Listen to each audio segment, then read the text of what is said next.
સુરતમાં માથાભારે ઈસમો સામે થઈ રહેલી કામગીરી વચ્ચે સજ્જુ કોઠારીના ભાઈ આરીફ કોઠારીના જુગારધામ પર પણ પોલીસે બુલડોઝર ફેરવી દીધું છે। પોલીસનું ઓપરેશન યથાવત હોય છે અને લઈ અસામાજિક તત્વોમાં રીતસરનો ફફડાટ વ્યાપી ગયો।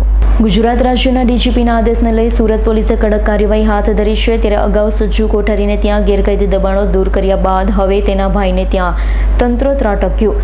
સજ્જુ કોઠારીના ભાઈ આરીફ કોઠારીના અડાજણ શીતલ ટોકીઝ પાસે આવેલા જુગારધામ પર પોલીસે પાલિકાની ટીમ સાથે રાગે બુલડોઝર ફેરવી દીધું છે। આરીફ કોઠારી સામે જુગાર, મારામારી, રાયોટિંગ સહિત 22 જેટલા ગુના નોંધાયેલા છે।